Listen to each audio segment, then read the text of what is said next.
4 line भूमिका से विरह का शुरुआत बा 15-20 मिनट में विरह के हम खत्म करें, फिर गुरुजी के नंबर दे ताकि बारी बारी से विरह होखे। लंबा लंबा समय लेकर के विरह गावल लोग भी उपजई हन। आवा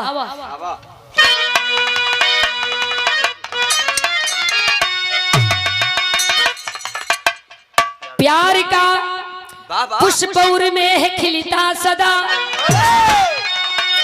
गंध मकरंद से छंद गीतों से सजते, मन को भाता जो भ्राता कहा मगरी, कितने रिश्ते जहां में है स्वार्थ के चलते, दुनिया अनोखी है स्वार्थ की नगरी, और तिनको का घर है जो स्वार्थ में ढहते, कितने अभागे भी है इस जहां में जो भी रहते हैं जल में मगर प्यासे ही मरते।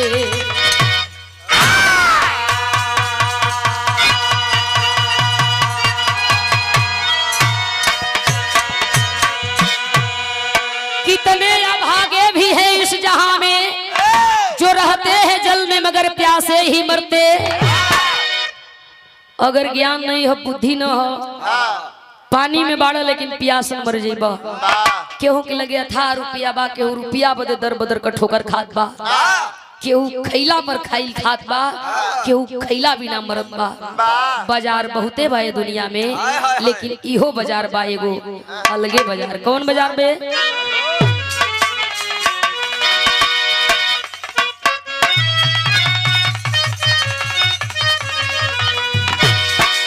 अरे जहाया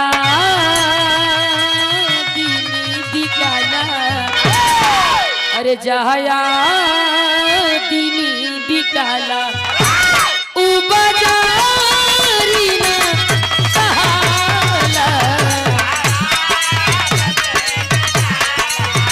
उ बाजारी ना कहाला हो।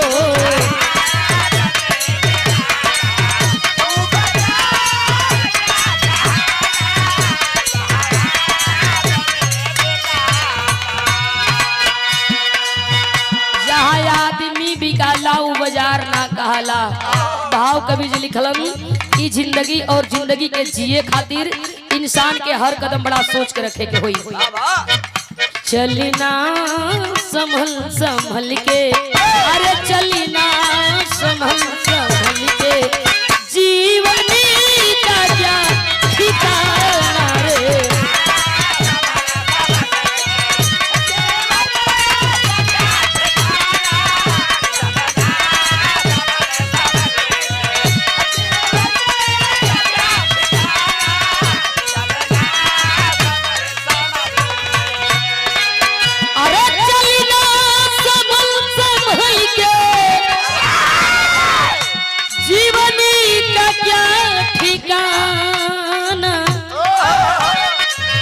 जिसकी कोई ना मंजिल, और जिसकी कोई ना मंजिल, उसी राह पे न जाना रे।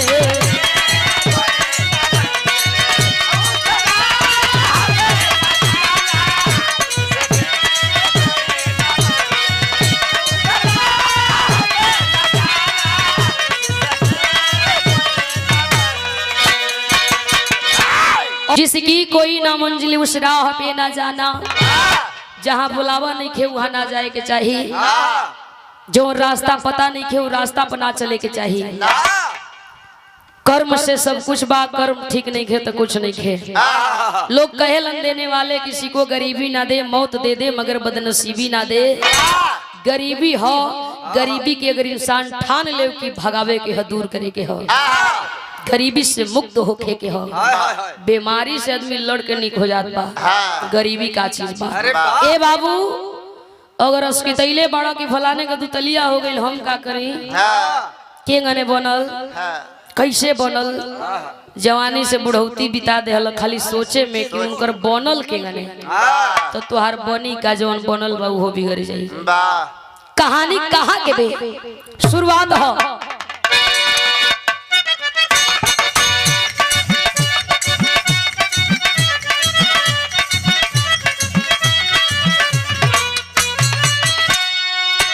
गोंडा जिला सुधरी गांव एक मनिहारी जहां नरेश यादव जी का छोटा सा परिवार वहां।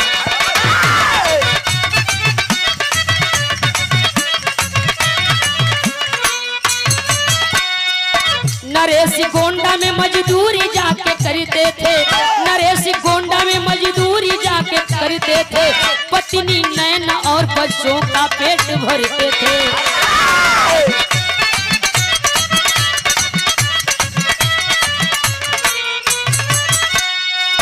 सरवन बड़ा लेकिन राजू अभी छोटा था, सरवन बड़ा लेकिन राजू अभी छोटा था, बड़ी लाचारी में ही गुजर बसर होता था।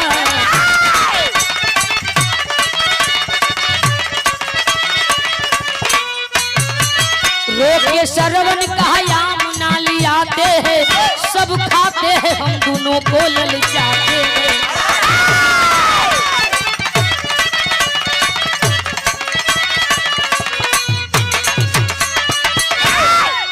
गोंडा जिला मनिहार गांव के रहे वाला नरेश यादव के परिवार की कहानी बा। गरीबी में जूझ रहल बाड़न, कोनो बिजनेस नहीं खे, कोनो धंधा नहीं खे, रिक्शा चलावन, रिक्शवे के सहारे अपन परिवार जियावस। एक दिनवा नरेश यादव को पत्नी नैना अपने पति नरेश यादव से कह रहल बाड़ी हमने का तो बीत गई, दूगो बेटा हुवन, इन्हन का जिंदगी कैसे बीती। दूसरे के दुआरी जा करके जब बेटा ताकेलन तो हमार करेजा फटेला, एगो काम काहे न कर लेती, रिक्शवा के बदले दूसर कोनो काम करती, हमहन का दिन रात बीतत बढ़िया से न बीतत, लेकिन दूगो लइकन का जिंदगी बढ़िया से बीत जात। बात नरेश यादव के लगल, नरेश यादव रिक्शा लेकर के चलल चाहत बाड़न, रोवे लगल सरवन। सरवन की आंख के आंसू पोंछ करके नरेश यादव पूछत बड़न काहे रोवत अड़। सरवन बड़ा लड़का रो करके अपने बाबू से कहे लगल काहे ना रोई, अगल बगल के लड़का आम खैतन हमने के ललचावेलन। नरेश यादव का करेजा फट रहल बा, हाय रे समय और हाय रे किस्मत। आम बदे बेटा तरस रहल हुन, बेटन के आम खियावे पर हमारा औकात नहीं खे। ऐसा जिंदगी ये अधम शरीर से प्राण निकल जाही तो बेहतर हो। रिक्शा वाले अलग मन में विचार बनवल, चलम दिन भर रिक्शा चलाई, शाम का पैसा पाई, आम खरीद के लेके लइकन के आई। घरवा छोड़ के चलल हुन, दिन भर रिक्शा चलवलन, शाम का बेरा खाए का खर्ची लेलन, 3 गो आम गठरी बना के रिक्शवा पर धइलन, घर का रास्ता पकड़ के चलल हुन। गीत लगल है, बड़ी पुरान गीत बा।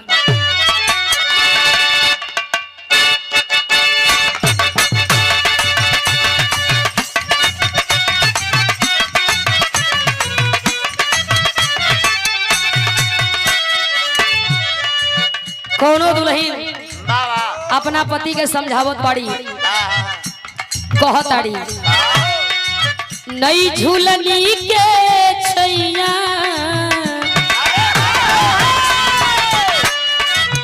नई झूलनी के छैया, पलम दुपहरिया बिताइला हो।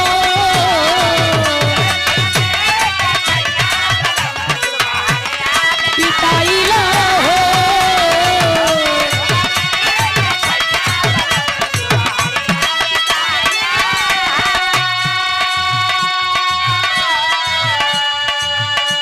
बाकी दिन भर कई के मजूरिया, नरेश खैले घर के डहरिया हो।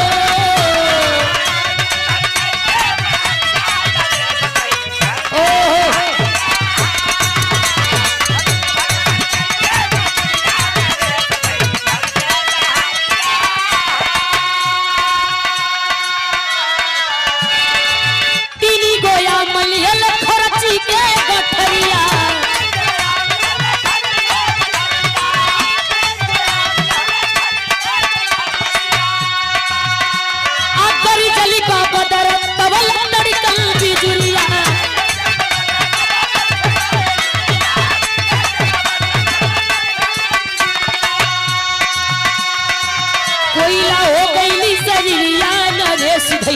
घर के डहरिया हो।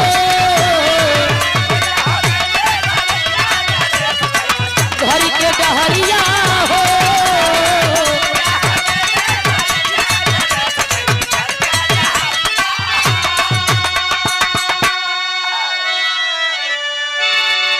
के कहल जाला कि समय बोलेला दुनिया बोलेले, समय ना बोलेला कोई ना बोलेला। बनला कसार बहनोई जगतिया में कोई नहीं अपना। नरेश यादव घर का रास्ता पकड़ के चलल हुन। रिम झिम बारिश शुरू हो गई। सोच रहल बाणन बारिश के देखब लुकाई लेट होई लइकवा बिना खाए सुत जइहन। बारिश कम पड़त बा भीजत घरे जाए का प्लान कइलन। बरखवा में भीजत चलल हुआ। रिम झिम बारिश जवन पड़ रहल बा तेज बारिश होखे लगल। सोचा तड़न की भीज गईले बानी तो अब लुकैला से कोनो फायदा ना बा। बेटावन का लालच नरेश यादव के बारिश में चले का मजबूर कर देलस। बारिश पड़ रहल बा। नरेश यादव रिक्शा लेके बारिश में भीजत घर की ओर चलल हुवन। कुछ दूर गईलन बादल गरजल बिजली तड़कल ह। आकर के नरेश यादव के बिजली मर लेवा। नरेश यादव रिक्शा से नीचे गिरल हुवन। रिक्शा कहीं और बा, खाए का खर्ची 3 गो आम का गठरी कहीं और बा। रात भर बारिश भइल। आज न बरसब कबो न बरसब। बैठ करके नैना पति का इंतजार कर रहल बा। लइका रोत रोत सुत गईलन। पापा नहीं अइहन। नैना सोच रहल बा कहीं हमार पति हमें छोड़ के चल तना न गईलन। बरिखवा पटाइल और जब बारिश धीरे धीरे कम भइल सवेर का बेला 4 बजल ह। लोग टहले बदे निकलल हुवन। देख रहल हुवन नरेश यादव का रिक्शा देख करके लोगन के शंका भइल। खेत के अगल बगल देख रहल हुवन। मेढ़ी से नीचे नरेश यादव गिरल हुवन। मुँहे माटी ले ले हुवन। उठा करके लोग बुला रहल जगा रहल ह। लेकिन नरेश यादव के सांस नहीं खिंचलत। रिक्शा पर ले करके नरेश यादव के लोग घरवा लेके गईलन। रो रहल बा नैना पति के जगा रहल बा। लेकिन पति के आंख नहीं खे खुलत। समय के अपने नसीब के कोस रहल बनैना। कमाए खियावे वाला हमार जे रहल वो ये दुनिया से चल गई। के करे सहारे हमार जिंदगी बीती। 2 गो बेटा हुवन। ये बेटन का जीवन कैसे बीती।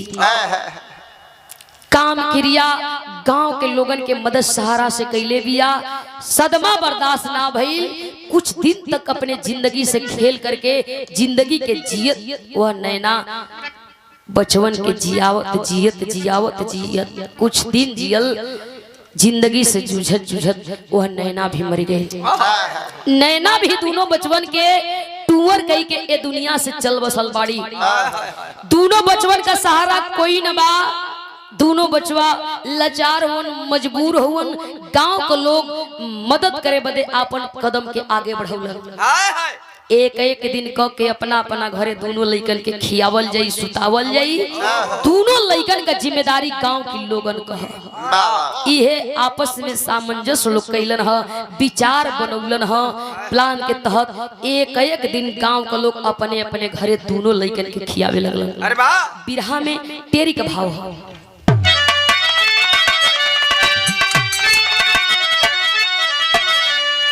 सुख दुख के बाद परछाई जिंदगी। अरे आंसू के दरिया में कैसे बात बधाई। सुख दुख के बाद परछाई जिंदगी। आंसू के दरिया में कैसे बात बधाई। धीरे धीरे सरवन सयान भइलन। और जब सरवन सयान भइलन लोगन का ताना बर्दाश्त ना होत बा। कोई गरिया के देत बा, कोई फेंक के देत बा, कोई झूठ देत बा, कोई ई कह के देत बा कि हमने के जिंदगी का बोझ छोड़ के गइलन सब। कोई ई कहत बा कि गांव का मुखिया गलत फैसला कैलस। एक दिन खा तड़नी खा करके जब जवान हुई सयान हुई हमने के नहीं पूछिए। ताना सह करके खाए के मिलत बा। सरवन रो करके खात बाड़न। राजू के का पता बा, राजू तो बहन बच्चा बा। सयान भइलन, सरवन जवान भइलन, बतिया के समझे बूझे लायक भइलन। एक दिनवा गांव के प्रधान के बोलौलन, चाचा गांव के लोगन के ताना बर्दाश्त ना हो बा। हमने के कोनो का काम करवा देता, कोनो का काम धरा देता, चाहे स्वयं हमने के कोनो काम लगा देता। कैसन काम कई चाहता वह सरवन गांव के प्रधान के आगे रो करके अपन मन के बात बताओ। चाचा एगो चाय पकौड़ी के दुकान कहीं खुलवा देता। हमन वही चाय पकौड़ी के दुकान पर अपन दिन रात बिता लेती जा। बड़ा अच्छा लागल बतिया प्रधान जी के। गौवा से बाहर एगो छोटिए मुख चौराहा रहल, वही जा करके चाय पकौड़ी के दुकान खुलवा दिहलन। राजू सरवन वही दुकनिया पर चाय पकौड़ी के धंधा करे लगलन।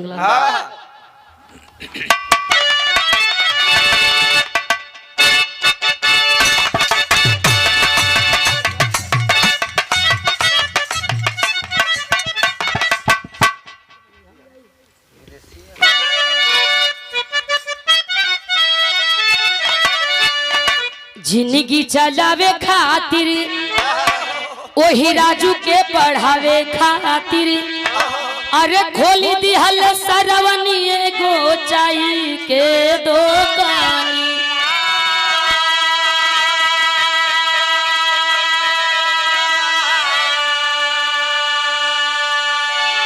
इनकम हो बढ़े लागल, उहे राजू जम के पढ़े लागल। गीता बनी के सरवन के अइली दुलाही।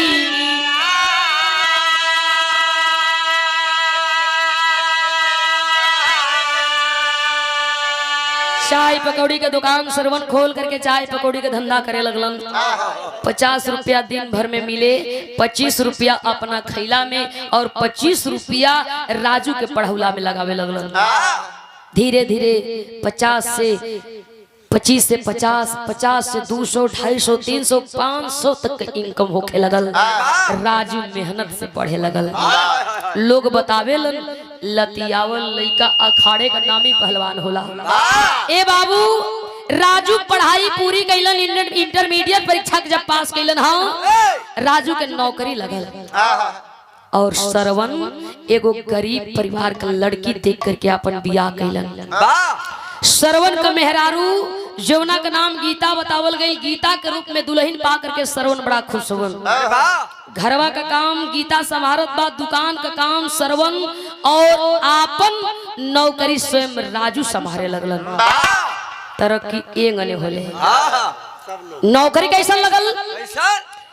लगली डाकी घरवा में वही राजू के नौकरिया हो। भैया यौरी बहूजी के दिहल जिंदगानी।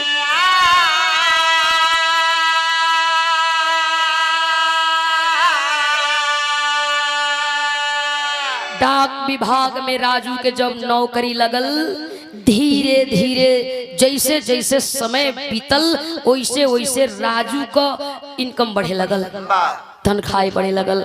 और जब तनख्वाह राजू का बढ़े लगल तब राजू का मन बढ़े लगल। मन बढ़ला के कई रीजन होला।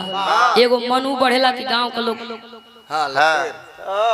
धुनियों से चार जा पर, हाँ एगो मन उ बहसेला, एक तलिया दो तलिया हो जाई। एगो मन उ बहसेला आज लोकल थर्ड क्वालिटी कपड़ा पहले, कल खादी भंडार का पहिरी। मनवे तो हर रुके के नाम ना ले, जितने आदमी बहसाई उतने बहसाई। राजू सोचा लगलन जब इनकम बढ़िया होत बा, तनख्वाह बढ़िया मिलत बा, तो जब झोपड़ी में दिन बितौला से काम ना चली। दुअरवा पर गिट्टी बालू ईंटा सरिया जब गिरे लगल तो गौवा का मर्दा मेहरुआ कौन देखा, अब यानी का देखा ऐठन हमने का जूट काट खा के अभी बड़का कलेक्टर हो गई सो। ईटा गिरवावो थो सो, सीमेंट गिरवा जेकर खैलो सो ओकर देवे के नामे नहीं खसले। अब देखला ईटा गिरवावो थो मेहरुआ जाए 4 भुज किलो ईटा गिरवावत। हाँ ईटा बनवाई।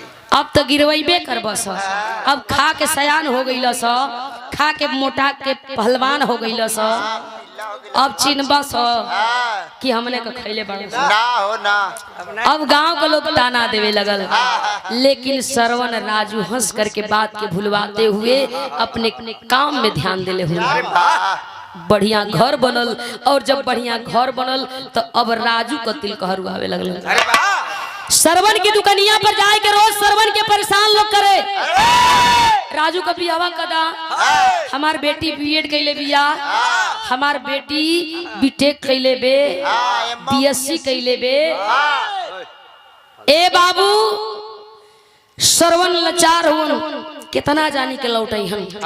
एक दिन वहां बैठ के भाई का विचार जानल चाहत हो राजू, जिनकी आज न तो कल बितावे के है परिवार के संगे। लोग कहेला जीवन साथी के बिना जीवन बेअर्थ अधूरा बेकार है, तो काहे ने वो लड़की देख ली हंसे लगल राजू। जब मने बना ले बड़ो तो जाके लड़की देख लो, लड़की तो के पसंद तो हमके पसंद।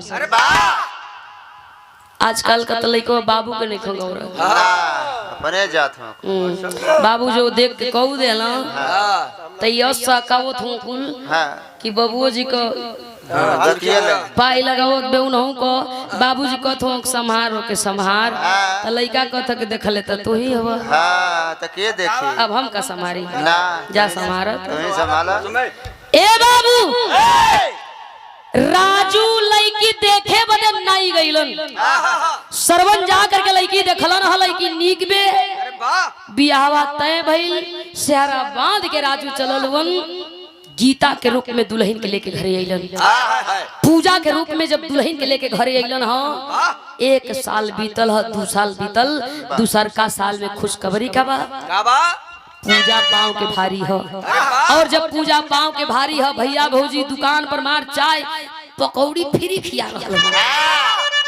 कर्मी का पकौड़ी अलगे, प्याज के अलगे, प्याज के अलगे, बैगन के अलगे। बिल्कुल सही है, सत्य बात। मार फ्री है चाय पकौड़ी। लोग पूछ रहे हो कैसे ना हो, पूजा पाँव के भारी में माई बने वाली है, अब बड़का पापा ही बड़की अम्मी। गीता भी खुश बा, जे जात बा गोड़ लगत बा आशीर्वाद दी। हमार देवरानी माई बने वाली बड़ी, घरवा में खुशी कितना बा।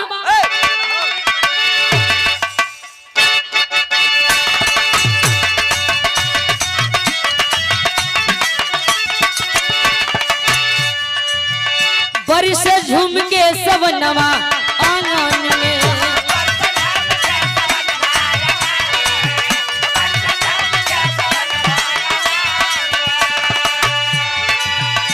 खिलल काट में सुबनवा आंगन में, बरी से झूम के सवनवा आंगन में।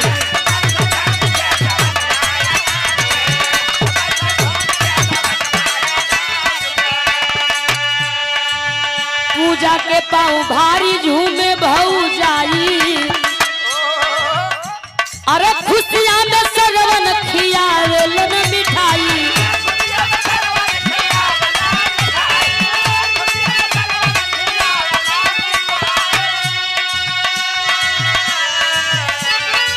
जैसे का खिल गई जनवा सुमन में, सुमन में, अरे बड़ी से झूम के सरवन आंगन में।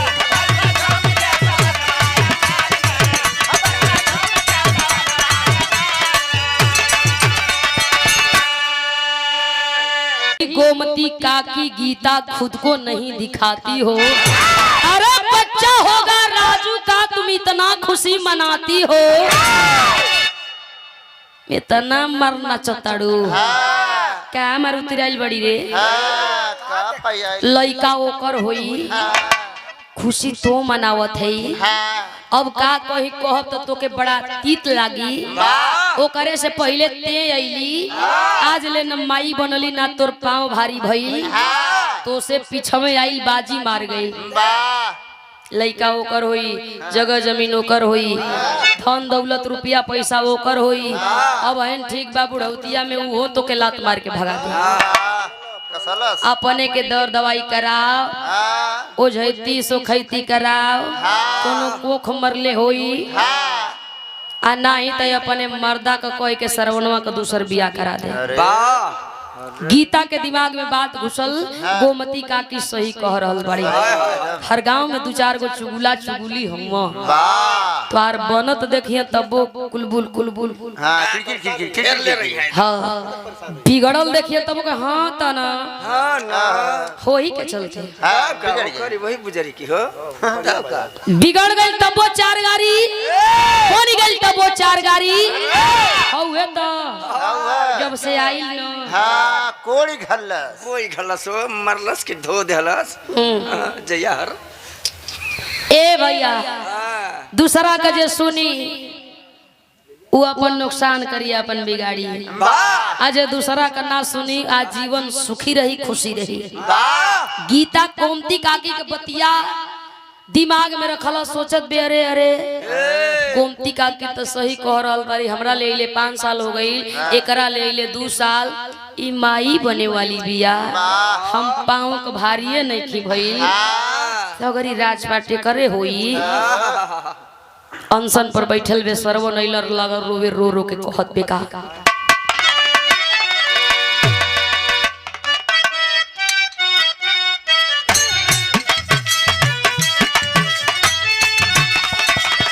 अरे असमानी करे सैया असमानी करे सैया तू विधोसी जईती हो खाई के महुरवा देती जानी हो।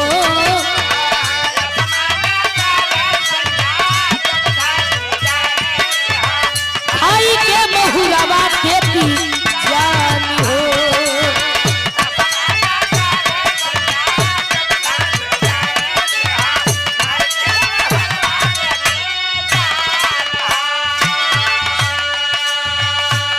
अब 1 मिनट का जियल हमरा खाती हराम बा। सरवन का हो गल हो 5 साल हो गई आज ले तक कोनो शिकायत ना कैलू। मड़ई में रहताड़ू, चाय पकौड़ी के दुकान पर रहताड़ू ना, एक कुल का कष्ट नहीं खेत। 5 साल हो गई माई ना बन पौली, पगलाइल बड़ू तक का हो गई। राजू जैसन बेटा पा के खुश नहीं खुका। गीता का एक खुश तबानी लेकिन गोमती काकी आ करके हमरा ले बतौली आज एक में हवन तुहार हवन बिहान अलगे हो जाइए अकेल हो जाइबू। हंसे लगला सरवनो। एकरे दिमाग का कनेक्शन गोमती काकी के घर के बोर्ड से जुड़ल बा, वहां से छोड़ावे के होई। गोमती काकी आज ले कोई का भला ना चहलस तो आर कैसे भला चाहिए हो। गीता सुन रहल बा सरवन कह रहल बाड़न अरे गोमती के लाली के गोमती के लाली के लोग भी धिकारेला।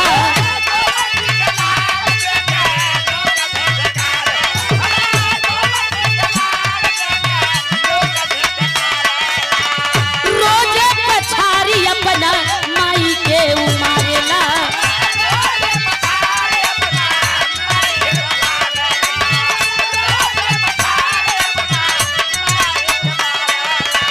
सरवनी कहेलन वैसन बेटा ना चाही हमके। सरवनी कहेलन वैसन लाली ना चाही हमके। राजू निहारा जे पर भाई हो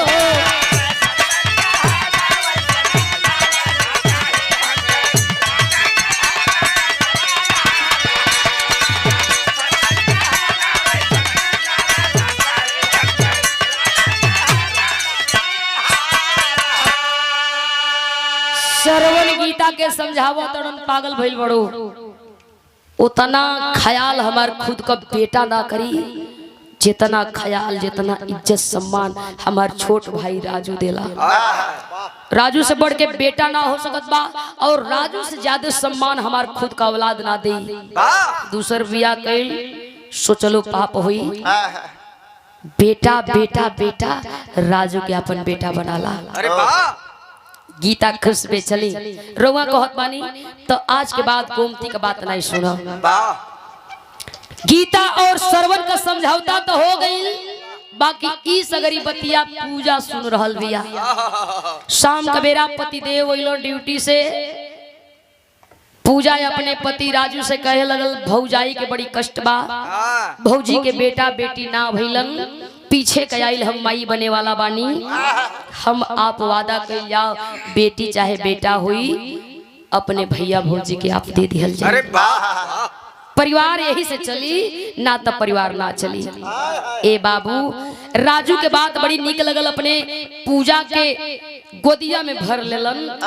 तारा जैसन पत्नी हर पति के मिले तो घर एगो से दुगो न हुई।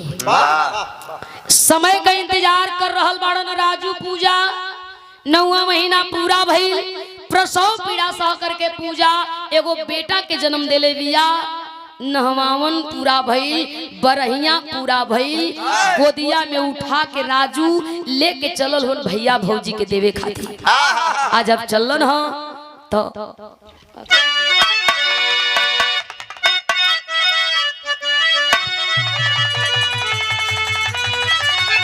अरे पतरा खीरा जी के, अरे पतरा हीरा मुझी के पातरी बा कमैया ए रामा, पातरी बा कमैया ए रामा।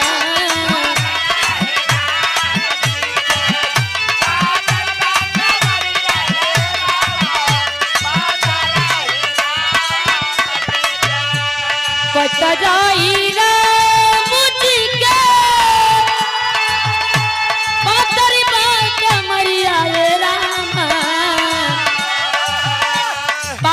पातरी हाथवा में, पातरी पातरी हाथवा में सोहेला धनुहिया रामा।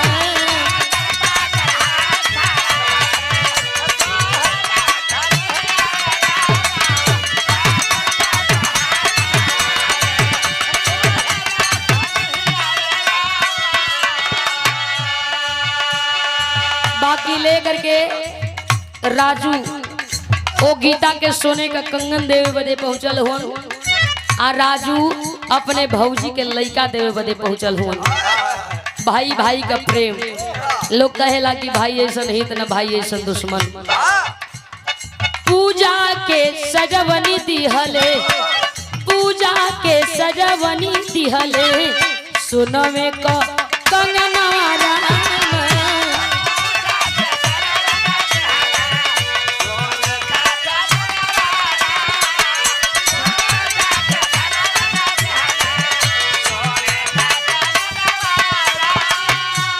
पूजा के सजवन दिहले, सुनवे का कंगनवा रामा। राजू के भौजी के राजू दिहले, गोदिया में ललनवा रामा, गोदिया में ललनवा रामा।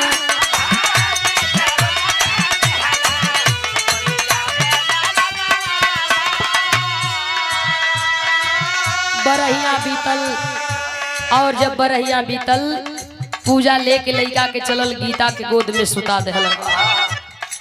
बच्चा अब हिन से आदत ना धरी, बदवा में जानी कि हम मई बनी लेके के अपना गोद में सुती। ले करके गीता ओ लाल के सुतल बड़ी। सबेर का बेला भइल ह, गीता देख रहल बिया बेटा के जगावत बा। बेटवा के साथ घटना कैसन घटल। गीता के गोदी हो पूजा लाल के सुताली,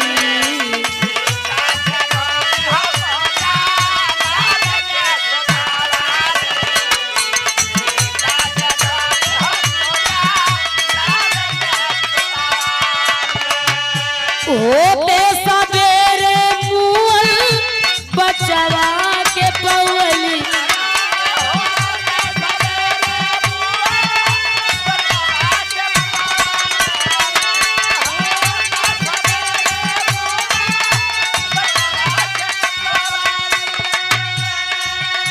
मोचल को हराम घर में भैला लकड़िया हो रामा, सगरी परिवारी रोवे बरिसल बा नजरिया रामा, सगरी परिवारी रोवे बरिसल बा नजरिया रामा।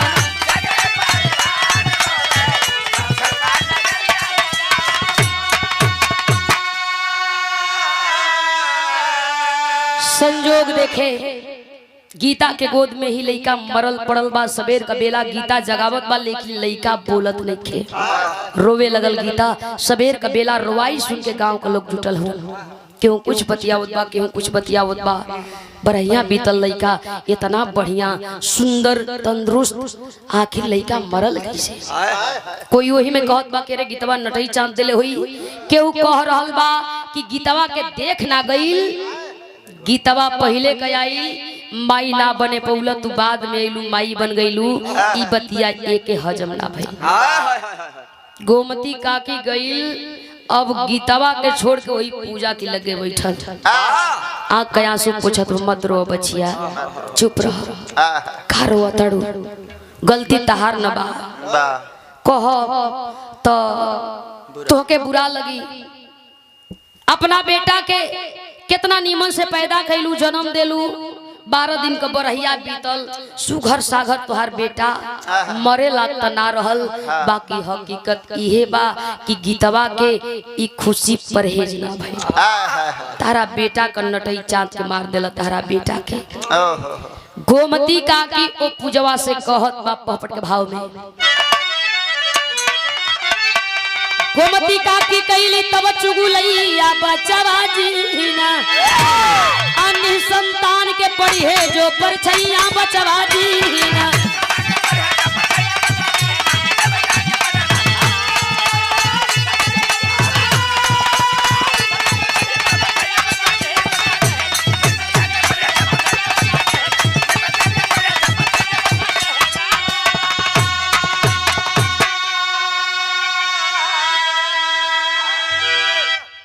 बेटवा का जवन क्रिया होला दोनों भाई मिलके गांव के लोग मिलके कैलन। ए बाबू धीरे धीरे 10 दिन 15 दिन 20 दिन बीतल। घर के आगे बुताइल बा, कहियो बनता कहियो नइखे बनत, भूख के लागता। गीता अफसोस में बा, कलंक हमके लाग गई। आजीवन लोग हमके कलंक नहीं कही। सरवन सोच रहा हो कि खुशी मातम में बदल गई। राजू सोच रहा हो कि भैया भौजी इतना पापी हो सकत हो, और गीता के पूजा के तना फरते बा। जिद कैले बिया, खाना पानी खात नहीं खे। राजू समझा रहा लेकिन पूजा मानत नहीं खे ना। ओई दिने खाई जय दिन भैया से अपने अलगे हो जीबा। जय दिन 2 गो चूल जरी ओई दिने हम खाए लागब। राजू लाचार वन बैठ करके भाई से सामंजस्य कर रहा वन, भैया आज 20 दिन हो गई पूजा खाना नहीं खे खात, एक के रट लगोले बाकी अलगे रहल जाई। सरवन की आंख से आंसू चल रहल बा, रो रहल मन। राजू पूजा बिल्कुल सही कहत बा, घर में लेके पूजा के रहा। हम चाय के दुकान पर अपन जीवन यापन कर लिहल जाई। हमने का के बा, तोहरे अलावा कोई हमने का सहारा भी ना बा। पूजा का शक सही बा। पंच के मत बोलैया हमारे दुआरे पंचायत करे लगी तो हमार वर्षों का मेहनत और मान सम्मान सब पानी में मिल जाए, सब माटी में मिल जाए। हम ना चाहते हैं कि पंच आके हमारे द्वारे पंचायत करे। हम समझ लिहल जाई, जाके घर में लेके पूजा के रहा। बंटवारा हो गई, 2 गो चूल जरे लगल। राजू लेके पूजा के बनल मकान में रहे लगलन। मड़ैया में लेके सरवन गीता के रहे लगलन। जीवन बीते लगल, अलगे अलगे कोई से कोई नहीं खे बोलत। सरवन रो रहल हुन, हेती मुखी से पाल के सयान जवान कैली, पढ़ा लिखा के नौकरी धरौली। आज भाई खातिर हम दुश्मन हो गईली। गीता भी रो रहल बा, कहनी ना दूसर बियाह कली हमके दवाई दर्पण कराई। हाँ पगली, लेकिन अब हम समझदार नहीं खे बच्चा बा। आज न तो कल समझ जाई हमने के, फिर खोजी पूछी मत रोवा। इहे समझ बूझ करके दिनवा बिता रहल लोग बा दोनों भाई। 9वां महीना पूरा भइल ह, फिर से पेट से पूजा भई, फिर बेटा पैदा भई। घरवा में खुशी बा। 12 दिन का बरहिया, महीना दिन बाद बेटा का छठियार हो गया। गांव के लोग जुटल थरिया लेके, भात पूरी रोटी, सब्जी, तमरकारी, दाल, एकदम भवद्दी में चल रहा, दर्द आदि में सलाद के साथ। टांग टांग लोग ले जात बा खात बा गाय खात है सवेरे का दाल बजर बजर करत बा बाकी भैया भौजी के दोनों में कोनो नहीं पूछलन ए बाबू भाई भौजाई मड़ई में बैठ के देख रहल में रो रहल गांव के लोग आज प्यारा हो गइलन हम दुश्मन हो गईली माई बाबू का फर्ज ज्यादा कैली लेकिन हम पापी हो गईली समय है समय छोड़ेला ना आला के भाव है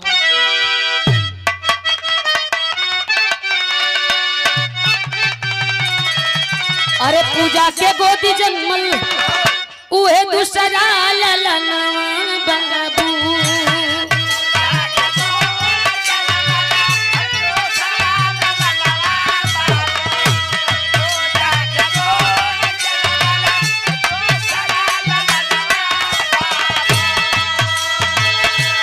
पूरा धूमधाम से करेलन छठिहार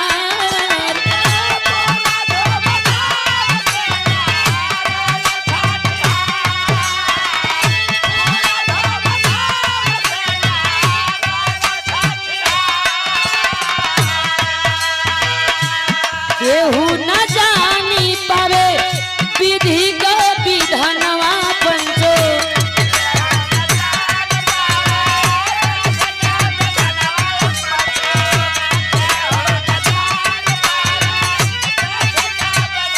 अरे कबो कबो तीनवे में हो जाला अनहार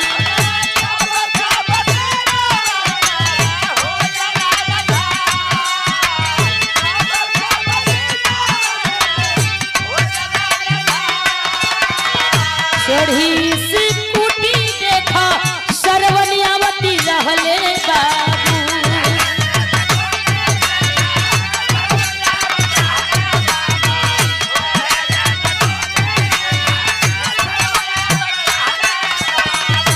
चढ़ी से कुटी देखा राजुआवती रहले कभी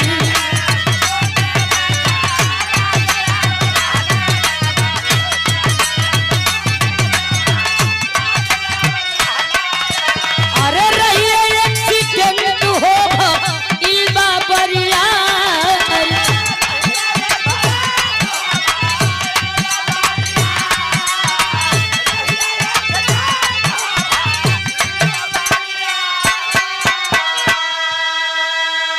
धूमधाम से छठिहार बीतल टेंट वाले टेंट खोल हलन में रहे वजह लेके चल गए कुर्सी वाले बटोर रहल होन भगवना कड़ाही वाले आइल होन दिन उगले अपन हो लादत होन बसिया खाना बचल बा वो टांग के दर्द याद ले जात होन बड़ी खुशी बा भाई भौजाई दुख में होन आंख से आंसू बहा रहल होन इहो अपन मार झमका रहल बा पूजो अब अपने में नहीं खे ना ना हाई धरी जी हाई चोराई जी पचमुरा चलत बा बीत गई छठिहार 2 दिन बाद ड्यूटी करे गई होन राजू स्कूटी से वापसी गए होन घर का शाम का बेरा सड़क पर चल रहल होन सामने से ट्रक आ रहल बा लाइट लगल ह अखिया मुनाइल 1 मिनट में राजू अपने के सड़क के किनारे पौलन है कुछ घड़ी तक होश बा बेहोश भइल हमन लोग उठा के ले गए सदर हॉस्पिटल में भर्ती करौलन खबर देलन भाग के गई पूजा डॉक्टर के आगे रो रहल बा पति के बचा लेही जितना रुपया लगी हम देई डॉक्टर साहब एक के बात बस कहलन हो जे खून बहुत ज्यादा गिरल खून मिले तोहरे पति के बचावे का जिम्मेदारी न तो जिम्मेदारी हमार न भाग के पूजा अली है गौवा में कोई मिली कोई से कह खुनवा के ना दे कोई दे दे यही घमंडे आइल गौवा में अब जेके पूरी चतले रहे ले जा गजले रहा जा जा के रोवे लगा हमारे पति का एक्सीडेंट हो गई बा खून की आवश्यकता बा ये जवान हां चपले रहे गाय भर पेट पकड़िया वाला सरकावा नारा दैला समय ना न तो चलती जरूर तुम्हार मदद करती बा समय ना जाए के न्योता पर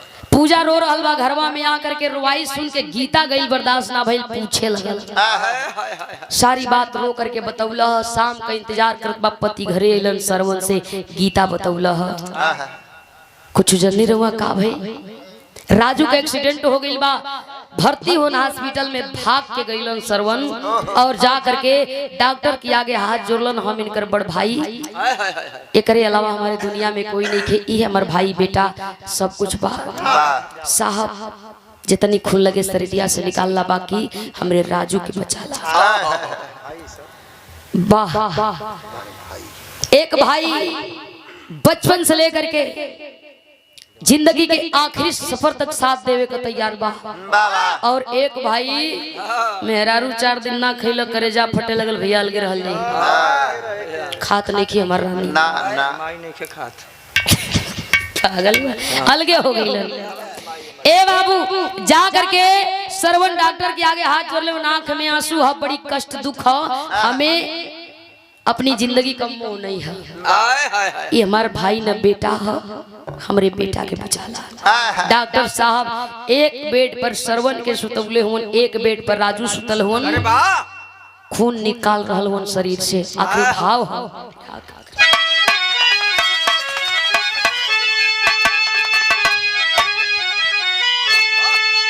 कहले सरवन खुनवा मोर निकाल भैया, तो हमरे राजू का परनवा बचाल भैया।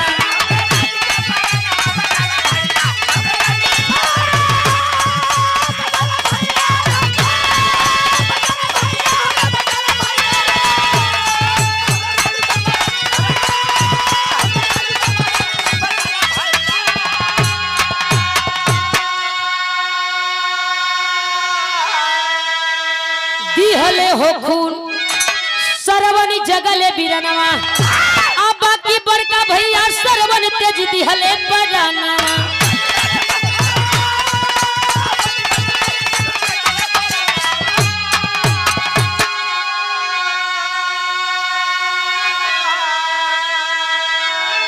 बड़का भाई सरवन राजू के खून तो देलन, लेकिन अपने सेहत का ध्यान ना देलन। हाय हाय हाय हाय। 1 महीना बीतल, 2 महीना बीतल है, कभी खात बाड़न, कभी भाई के टेंशन में खात नहीं खन। लापरवाही आज सरवन के जान पर भारी पड़ल है। कुछ दिन बीतल है, सरवन कमजोरी से लड़त लड़त ए दुनिया के छोड़ के चलल हुआ। गीता रो रेलवे जे हमार पति हमार सब कुछ रहलन, पति ना हुआ, जिंदगी व्यर्थ बेकार बा, हमार जियल हराम बा। अब और लोग गांव का ताना मरिहन, बहन तो पति रहलन तो लोगन का ताना सुने के पड़त रहल। पति ना हवन दुनिया में लोग और ताना मरिहन कि पति के भी ले ले रस खा गई। यह सोच करके अब जिए का आस खत्म कर दिला गीता भी। हाय हाय हाय हाय। कभी खात बा कभी ना खात बा, लेकिन ये बात से सबसे ज्यादा कष्ट के भाई के और राजू के। अरे वाह, सोच रहल हन कि हमें जिंदगी देके अपने जिंदगी से मुंह मोड़ के भैया चले गईलन। अब ई जिंदगी व्यर्थ बेकार बा, ये मोह माया के नगरी में ये जिंदगी के व्यर्थ ना करब। वाह, गईलन हाँ, नौकरी से रिजाइन दिलन हाँ, रुपया पैसा जवन बा सब कुछ, घर का खेत का जमीन का कागज चाबी वही पूजा के सौंप दिलन। ले करके गोदी में ताक रहल बे, का करता नहीं, ई कैसन कागज है, कैसन चाबी है, ऐसे बढ़ करके तोहरा बदे परिवार नहीं खे। ई ले करके आजीवन है बेटा के साथ ही अपन दिन बिता ली हो। भुला जी है कि तोहर पति कोई रहल, जेकर भाई भौजाई न ओकर जियल हराम बा। घरवा के त्याग करके उ राजू कैलन कहा, राजू बैरागी हो के घर से बहर आइले, आ गोरखपुर में ज्ञानी जोगी उहे जाके भइले।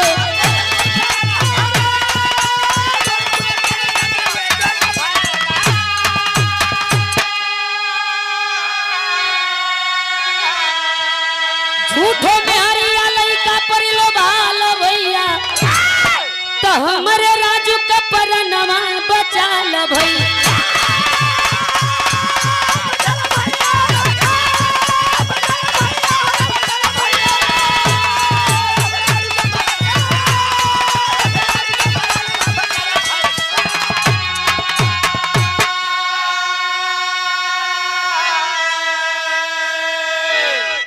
राजू मोह माया त्याग करके जा करके गोरखपुर जोग रमावे लगलन। वाह जोगी हो गईलन, भक्ति में लीन। गुरु दरबार में गुरु से एक ही आस लगौले हुए। आहा कवन आस? कौन? डहरिया बतवले जा, अरे डहरिया बतवले जा, गुरु हमारी भूलली डहरिया बतवले जा।